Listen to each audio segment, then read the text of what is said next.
Hello po, mayroon po tayong bibigyan daan na katanungan ng isa sa mga followers po natin. Ang sabi niya, Kuya, tanong ko lang, bakit hindi apostol o pastor, bakit mga ansyano o elders ang tawag sa inyong leader sa simbahan? Bakit hindi rin pari? Kaya ang tanong din naman natin, ano po ba muna ang kahulugan ng salitang pastor? Ayon kay Google, ang isang pastor ay isang reliyosong leader ng simbahan o kongregasyon. O kaya leader daw ng simbahan o kongregasyon ng isang pastor. Ito po ang dahilan kung bakit walang pastor ang mga saksi ni Jehovah. Si Jesus lang po kasi ang leader ng kongregasyon dahil siya lang ang dakilang pastol at siya po ang itinalaga ni Jehovah na kanyang ama bilang ang Panginoon. Kaya ang bawat isa sa loob ng kongregasyon, pantay na lang po lahat para mga tupa sa loob ng kawan na sinasabi ni Jesus. Kaya ang mga matatanda o elders ay mga tagapangasiwa lamang at hindi po sila mga leader.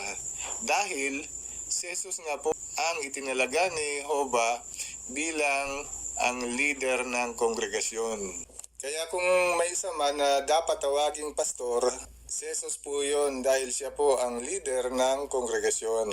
Matatawag din namang mga pastol o shepherd pero hindi pastor kasi ang pastor ay pastor pero ang pastol ay shepherd. Kaya matatawag ng mga pastol ang mga tagapangasiwa na matatanda sa loob ng kongregasyon ayon sa unang Pedro 5:2. Pero dahil si Jesus nga ang dakilang pastol, kung kaya siya talaga ang leader ng kongregasyon at hindi ang sino man sa mga matatanda o mga elders sa loob ng kongregasyon. Hindi rin naman apostol ang tawag sa mga elders dahil ang mga apostol ay personal na itinalaga ni Jesus mismo bilang kanyang mga apostol at kumpleto na rin naman ang 12 apostol na personal na itinalaga ni Jesus noong nandito siya sa lupa. Si Matias sa kabilang banda na siyang pumalit kay Judas Iscariote ay masasabing pinili pa rin ni Jesus, namatay na kasi si Jesus, nang piliin si Matias ng kanyang 11 natirang mga apostol noon. Kaya yamang patay na si Jesus at ang mga apostol din naman na pinili ni Jesus mismo ang pumili kay Matias bilang pamalit kay Judas. Kaya masasabi pa rin na itong si Matias ay personal pa rin na pinili ni Jesus. Kaya naging bahagi po siya ng 12 apostol na pinili ni Jesus. Tinawag po siyang apostol ng mga bansa. Si Apostol Pablo po ang ibig sabihin. At siya lang ang dadagdag sa hanay ng mga apostol. At kahit sa 3,000 mga naging mananampalataya nung Pentecostes 33 CE, wala rin naman sa kanila ang tinawag na apostol maliban sa mga nabanggit na. Ganun pa man, maunawaan sa kaayusan ng Diyos sa loob ng kongregasyon na meron talagang kani-kaniyang mga atas ang bawat isa sa kanyang mga lingkod gaya ng mababasa sa Efeso 4:11. Ito po ang sabi, ang ilan sa mga taong ibinigay niya ay natasan niya bilang apostol, ang ilan bilang propeta, ang ilan bilang ebanghelisador, at ang ilan bilang pastol o guro. Kaya may mga atas nga talaga, pero iisa lang ang itinalagang leader, ang Panginoon si Jesus. Kaya mga matatanda o elders lang ang tawag sa mga tagapangasiwa ng kongregasyon. Ano po ang ibig sabihin ng mga matatanda? Mga lalaking may gulang po sila sa espiritual at sila po ang nangangasiwa ng mga gawain sa loob ng kongregasyon. At meron pong kahilingang mga basihan. Ayon sa 1 Timoteo 3:1-10, basahin po natin. Mapananaligan ito, kung nagsisikap ang isang lalaki na maging tagapangasiwa, magandang tunguhin yan. Kaya dapat na ang tagapangasiwa ay hindi mapupulaan, asawa ng isang babae, may kontrol sa kanyang paggawi, may matalinong pag-iisip, maayos, mapagpatuloy, kwalipikadong magturo, hindi lasenggo at hindi marahas kundi makatwiran, hindi palaaway, hindi maibigin sa pera, isang lalaking namumuno sa sarili niyang pamilya sa mahusay na paraan na may mga anak na masunurin at mabuti ang asal.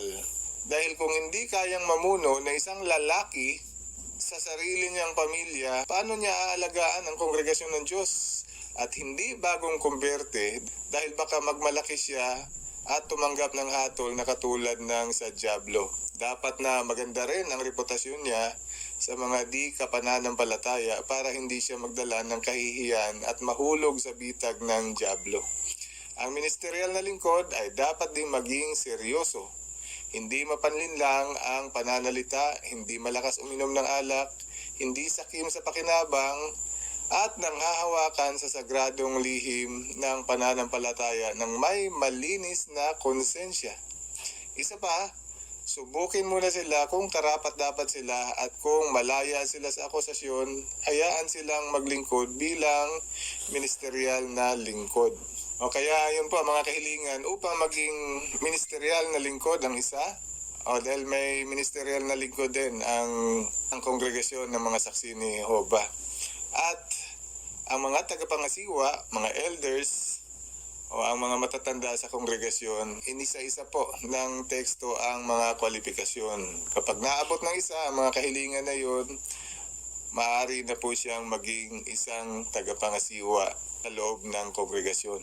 Pero ang tanong, bakit hindi pari ang mga elders? Bakit walang pari ang mga saksi ni Jehovah? Mga saserdote po ang katumbas ng titulong pari. Ang mga aakyat ng langit po ang mga magiging saserdote ng kaharian ng Diyos ayon sa Apokalipsis 20:6. At ang kanilang bilang ay 144,000 na mga tapat na mga lingkod ng Diyos. Habang nasa lupa po sila, hindi pa po sila opisyal na maituturing na saserdote dahil ang kaharian ng Diyos ay nasa langit. Kaya ang mga partakers po na magiging miyembro ng 144,000 habang nasa lupa pa po sila, pari lang po silang tawagin bilang mga inanyayahan pa lang at hindi pa po sila opisyal na mga saserdote o hari ng kaharian ng Diyos sa langit dahil nasa lupa pa nga lang po sila. Kaya yun po ang dahilan kung bakit walang pari ang mga saksi ni Jehovah dito sa lupa. Magiging pari lang po ang iilan ang mga miyembro ng mga pinahiran ang 144,000 kapag nakaakyat na po sila sa langit. Pero isa pang tanong, bakit walang Santo Papa ang mga saksi ni Jehovah? Ang ibig sabihin ng salitang Santo Papa ay banal na ama. Yun po ang katumbas ng salitang Santo Papa. Ang Santo kasi salitang Espanyol na ang ibig sabihin ay banal at ang Papa, ama. Ang sabi ni Jesus sa Mateo 23:9, huwag din ninyong tawaging ama ang sino man sa lupa dahil iisa ang inyong ama ang nasa langit. Kaya wag daw tawaging ama ang sino man sa lupa. Siyempre hindi po literal na ama ng tahanan ang tinutukoy ni Jesus na ama, kundi ang ibig sabihin ni Jesus ay isang religious title. Wag daw tawaging ama ang sino mang nangangasiwa sa kongregasyon. Kaya wala pong reliyosong titulo ang sino man bilang ama sa loob ng organisasyon ng Diyos. Basahin po natin ang Juan 17:11. Ito po ang sabi, aalis na ako sa sanlibutan at pupunta ako sa iyo, pero sila ay mananatili sa sanlibutan.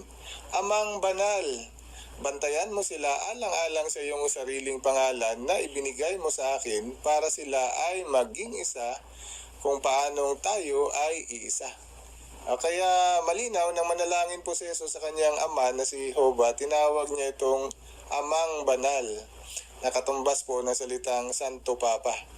Kaya ang tanong, maaari bang mapantayan ng sino mang makasalanang tao ang pagiging banal na ama ng makapangyarihan sa lahat? Ang sagot, hindi po. Si Jehovah lang, ayon kay Jesus, ang banal na ama. Kaya wala pong Santo Papa, wala pong banal na ama ang mga saksi ni Jehovah sa loob ng kongregasyon, kundi si Jehovah lamang ang Diyos na makapangyarihan sa lahat.